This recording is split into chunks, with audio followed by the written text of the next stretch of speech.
Els següents protagonistes d'esta nit ací a l'Aparador no només són els autors d'este meravellós llibre que tinc a les mans, sinó que també són cabanyalers de pedigrí i han fet un treball intens que agraïm moltíssim per a, més que recuperar, perpetuar una gastronomia, una tradició cuinera del poble del Cabanyal, del barri del Cabanyal, com vulgueu, però un trosset de València que volem molt i que té entitat pròpia, i ho explicarem. Una cuina basada en el producte fresc, en el producte de la mar, de l'horta, que també tenia a prop, de la Setmana Santa marinera. Són molts aspectes de la cuina del Cabanyal que la enriqueixen i que conformen este llibre. Donem la benvinguda als seus autors, a Felip Bens, periodista i coautor d'este llibre. Bona nit. I també a Marisa Villalba, que és farmacèutica, però que és la responsable de les receptes que apareixen en este llibre. Benvinguda. Bona nit. Bueno, la cuina del Cabanyal, ho he dit, entitat pròpia, però quines serien aquestes circumstàncies històriques, etnològiques, culturals que conformen la cuina del Cabanyal? Pues ve un poc marcat, el caràcter identitari de la cuina del Cabanyal ve un poc marcat tant per la tradició marinera del Cabanyal, en la qual una gran part dels habitants del poble depenien de la mar, bé perquè eren pescadors, bé perquè les dones venien peix en el mercat, bé perquè se dedicaven a reparar xàrcies. Al final tot orbitava un poc al voltant del peix i clar, vull dir, això condicionava que després de quan venien les barques a la platja el peix bo anava als mercats i el peix, diguem, que tenia menys demanda en el mercat era el que podia anar a les cases. Una de les singularitats és que hi hagué que utilitzar aquest peix, diguem, menys demandat per a poder fer en ell unes receptes exquisites també i del dia a dia, quotidianes. Això seria una part. L'altra part és, evidentment, la influència de la Setmana Santa marinera, que en els seus preceptes de no poder menjar car, de no poder menjar en abundància, també va generar la necessitat de fer una sèrie de plats per a acollir-se un poc a aquests preceptes. I després també hi ha una altra qüestió, que en molts casos les dones que a voltes inclús treballaven també en els mercats o venen del peix, tenien moltes voltes que preparar els tratges i els vestits de la Setmana Santa i vestir els fills i els homes. Per tant, necessitaven tindre menjar preparat que durara diversos dies. D'ahir, per exemple, l'existència de les mandonguilles de baetxo o de l'escabell, que és un dels plats més deliciosos i que, desgraciadament, va perdent-se a poc, etcètera. Avui, això s'ha quedat un poc com que és menjar quasi dels dies de festa estos, però en realitat són receptes que formen part del nostre imaginari culinari, no? En quin moment pensareu que, per cert, el llibre és la cuina del Cabanyal, pensareu que parlareu que este llibre era precís, Marisa? Bueno, pues a final d'estiu, Felip me va comentar que ell volia fer un llibre sobre la cuina del Cabanyal i que si m'apetia col·laborar en ell per a aportar-li receptes que jo conec, perquè la meva família sempre s'ha fet cuina del Cabanyal i no m'ho vaig pensar. Varen ficar-se mans a l'obra i la veritat és que ens va eixir prou bé. I tant que sí, el resultat és estupendo. Bueno, Marisa, quines receptes trobem així? És una cuina molt elaborada, difícil per a cuiners no especialitzats? No, és una cuina molt senzilla, que no porta molt de temps fer-la. És el que deia Felip, també. Tots els plats de la Setmana Santa, per exemple, sí que són un poc més elaborats perquè són per a deixar fets, dies, però en realitat, per exemple, els de peixos i aquest tipus de plats són més curtes d'elaboració. En mitja hora normalment estan fets. Sí, són molt senzills. Quina és la base del receptari del Cabanyal? La base jo crec que és el peix i l'horta, i el que teníem d'horta, però sobretot, com ha explicat Felip, el peix que venia de les barques, el que no se venia als mercats, és la base principal de lo que se fa, lo que n'hi havia en casa, principalment. Una cuina, això, d'ingeni, de fer en el poc que tenien. Sí, evidentment, al final és una cuina humil, realment. És una cuina...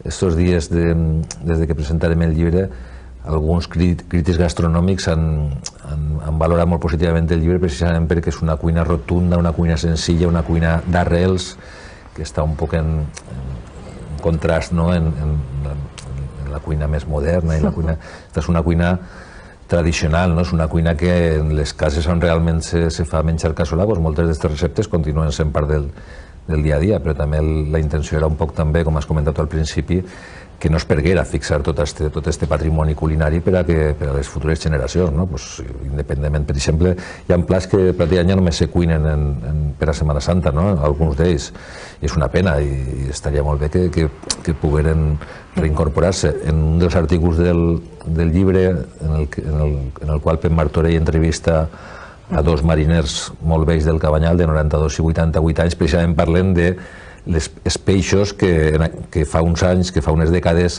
eren comuns i estaven pràcticament en totes les taules, i avui en dia pràcticament no es troben en els mercats perquè han caigut en desús, perquè tenen massa espines i ens hem acomodat i ara ens agrada menjar només peix que no tinga pràcticament espines, quan moltes voltes el peix més saborós és el que té més espina, no? I bé, totes aquestes circumstàncies d'alguna forma han conformat pues lo que comentàvem, una singularitat gastronòmica que fixem per a que quede el que estem comentant, per a que quede per a futures generacions, però també per a disfrutar d'ella tots els dies. Vull dir, se pot agarrar el llibre i a partir d'ahir anar practicant en aquestes receptes diàriament. Jo crec que és un llibre per a tindre en la cuina, per a fulletjar-lo i embrutar-lo mentre fas una recepta, i jo crec, Marisa, com a persona que cuina normalment, que tenim una por un poquet infundada a aquestes receptes tradicionals, perquè pensem en elles com cuinava la meua iaia, que cuinava molt bé, molt saborós, molt contundent, però realment són receptes molt senzilles. Sí, són senzilles. A veure, tu tens el record també perquè la teua iaia portava 40 anys fent la mateixa recepta, clar, l'abordava. Entonces, quan comencem a fer-ho, no te va eixir igual que li eixia a la teua iaia la primera volta o la segona, però després és qüestió tot de practicar. I també una cosa que ens agrada molt del llibre és que hem recuperat receptes que pràcticament no es fan o no es feien també, no sé, els fideus de vísol o la sopa de pa i rap, o unes coses molt senzilles i que són molt fàcils de fer. Bueno, la part de receptari és important tant com la part històrica, la part de context, que a través de personatges i de gent també de la teua família contes, Felip, ha canviat molt el Cabanyal? El Cabanyal que es narra així del d'ara? Sí que ha canviat. La base de la gastronomia, evidentment, com hem comentat adés, naix d'una idiosincràsia molt particular, que era la del Cabanyal, que va perviure pràcticament des de la conquista de València o inclús abans, un Cabanyal que vivia al 100% de la mar, fins al Cabanyal de fa 30-40 anys, perquè els nostres iaios i els nostres pares pràcticament encara han viscut aquell Cabanyal que va perviure durant segles i que estava completament volcat a la mar.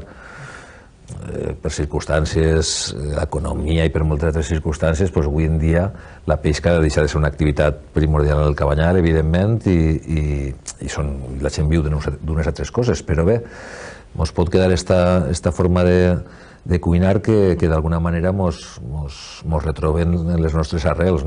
Tant Marisa com jo venim de família de pescadors. És sabut que, i ho comentem en alguns dels texts, que les famílies de pescadors del Cabanyal no volien que els seus fills ni que els seus nets se dedicaven a aquest treball tan dur. D'alguna manera ensomiaven en que el Cabanyal poguera viure d'una altra cosa que no fora exclusivament de la mar, perquè era un treball molt dur i perquè també era un treball molt expost i molt perillós, evidentment. Hi havia naufragis, hi havia molts drames, i permaneixen alguns d'ells encara en la memòria de la gent. I d'alguna manera és com si la gent major del Cabanyal tinguera això gravat a foc en la memòria, tots aquests drames, i no volguera que això passés als seus fills, i per això avui som un poble distint, però bueno, jo crec que se pot reinventar aquesta identitat sense renunciar a les arrels, i la gastronomia és part de les nostres arrels, evidentment. Aquests majors que encara estan al Cabanyal, haveu pogut comentar el llibre amb algun d'ells que vos han dit? Sí, els agrada prou, perquè la veritat és que jo sé que ha parlat, jo treballo en farmàcia en el Cabanyal, i sí que ha tingut l'oportunitat de comentar-li-lo sobretot a senyores i a senyors i tal, i els agrada molt perquè recuperen, no sé, els bunyolers de sèpia, uns plats molt concrets que feia molt de temps les senyores majors, perquè ja no tenen l'habilitat que tenien abans. Però sí, els agrada molt el recuperar una altra vegada i veure que les receptes que feien abans no es perden, no? És un dels objectius, que se recuperen i que se disfruten. A més, es pot enriquir este receptari, perquè suposa que en cada casa del Cabanyal hi haurà un truquet, no?, per a una recepta. Sí, cadascú la farà a la seva manera, en el que li agrade, l'anirà adaptant al seu gust. A més de Marisa i de Felip, teniu col·laboradors de luxe al llibre i voldria posar-los en valor perquè fan un treball magnífic. I tant que sí. En primer lloc, per exemple, Pep Martorell, que és un dels més sabuts sobre la història i les tradicions del Cabanyal, ha escrit diverses peces, per exemple, de coses relacionades amb la gastronomia tangencialment, però importants. Per exemple, quins peixos se pesquen en el mètode tradicional del rai, no? Pep ho explica, parla amb gent que encara pesca el rai i ho explica. Els peixos de canya, la tradició de pescar en canya en el port de València, que desgraciadament d'uns anys a esta banda està prohibit. Encara se pesca en alguns llocs, però a mi em bat molt, però tradicionalment era una cosa molt autòctona, no? Aquests peixos, evidentment, també se cuinaven. Com el que hem comentat hem entrevistat a mariners molt majors i jo crec que hi ha un bagatge cultural de lo que ha sigut la història del Cabanyal molt xulo, que acompanya les receptes. Després hi ha un text fantàstic de Sergi Darín que fa una semblança intentant d'alguna manera acostar-nos a través d'una prosa molt poètica, acostar-nos els sabors, les textures que hi ha en el mercat del Cabanyal, aquest epicentre de la nostra gastronomia tan important, i Sergi jo crec que ho aborda en aquest sentit, és un text preciós. Després hi ha un parell de col·laboracions puntuals de Josep Vicent Miralles sobre el secà de peixos, que és una de les tradicions també econòmiques i culturals del Cabanyal, i d'unes altres comarques, per exemple és de Xàbia, i en la seva família també s'ha practicat sempre el secar peixos, i Toni Sabater també, i després estan les fotografies també de Germán Caballero. No sé, en aquest sentit és un llibre molt coral, no? El concepte del llibre també volien que fora això, que fora un llibre de cuina però que aportara molt més que el receptari exclusiu, no? Exclusivament el receptari jo crec que és fantàstic, però a més d'això incorpora moltes altres coses molt xules. No passem per alt, ho has comentat tu, Felip, la importància del mercat del Cabanyal, que té no només en el Cabanyal, jo crec que el mercat és l'epicentre de qualsevol cultura gastronòmica. Completament, i d'alguna forma estar en una ciutat de mercats, en qualsevol barri, per xicotet que fora, hi havia un mercat, no? I evidentment som una ciutat que està envoltada d'hortes i a més serà molt fàcil que els mercats tingueren els propis productors, venen molt prop, no? I jo crec que en els anys, afortunadament, se va recuperant un poc la cultura del mercat. Per exemple, el mercat de Russafa, que era un mercat que pràcticament estava condenat a la desaparició, ha reviscolat i ha una vitalitat increïble. El Central, per supost, el del Cabanyal, i jo espero que a poc també els mercats vagin reviscolant, perquè el mercat te permet el contacte amb els venedors i en aquest contacte hi ha molta sabia, hi ha molta sabidoria que cada volta que vas a comprar alguna cosa t'expliquen una forma de conservar un producte o una forma de cuinar-lo que potser no coneixies, i quan te'n vas del mercat eres un poc més savi, gastronòmicament parlant. I això, diguen el que diguen, només passa al mercat. Hi ha alguna recepta de les que trobem així que siga especialment especial per a vosaltres, que tingui alguna càrrega sentimental, que digues, este és el plat preferit? No sé, una cosa, càrrega sentimental, no sé, per exemple, jo les farinetes les he descobert arrel del llibre, jo no les coneixia, ma mare les va recordar, vam anar buscant i tal, entonces sí que per això, no sé, aquesta recepta sí que per a mi és un poquet especial perquè realment jo l'he recuperada, jo no la coneixia i l'he apresa, l'he provat i m'encanta. Està obert en farinetes, que és un plat dolç del que jo també he pres nota, senzill, facilíssim, i que té una pinta estupenda. I en el teu cas, Felip, no sé si els arrossos, també se parla molt d'arrossos. Sí, clar, hi ha molts plats que són comuns també en uns altres pobles o en uns altres barris de València, no? Jo crec que a mi m'agrada molt el peix en general, supon que era el que s'esperava, però m'encanta i forma part de la meva forma de menjar també. No sé, m'ha sorprès, per exemple, moltes voltes els plats que fe... Totes les receptes que n'hi ha, evidentment, les ha cuinat Marisa per a fer les fotografies i tal. Entonces, clar, ja que se cuinaven, hi havia que menjar-se'ls també. Tenim que fer l'esforç, no? Sí, òbviament. I per exemple, encara que és una cosa que no deixa de menjar, però sí que em va sorprendre un plat com la sopa de pa i rap, que és un plat molt senzill, perquè no té una gran elaboració ni requereix una gran matèria prima, només requereix el que ja sempre diu, un poc de paciència per a cuinar-lo i d'amor per a cuinar-lo, i és una cosa absolutament deliciosa, aquesta textura del pa que s'ha fet ahí un poquet en el caldo, no sé, una delícia, per exemple, que... Jo em quedé amb la bomba calòrica dels pepitos de Titaina de la Setmana Santa. El cas és que està anant molt bé el llibre, no? Sí, s'està venent molt per damunt de les nostres previsions. On el trobem, per cert?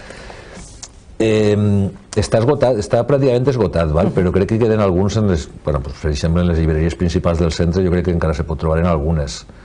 I si no, també a través de la pàgina web de la sana.net, que és l'editorial, crec que se pot comprar també encara. Però, bueno, i si no ara... Estarem pendents.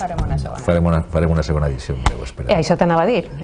Teniu material per a fer segona edició i jo crec que segon llibre, no? Bueno, per ara la segona edició i segon llibre deixa'ns descansar perquè ha sigut prou dures. Però hem disfrutat molt, I nosaltres anem a disfrutar-hi molt d'esta cuina del Cabanyal de Marisa Villalba i de Felip Bens, als que agraïm que hagin estat esta nit així a l'Aparador. Gràcies per estar. Moltes gràcies.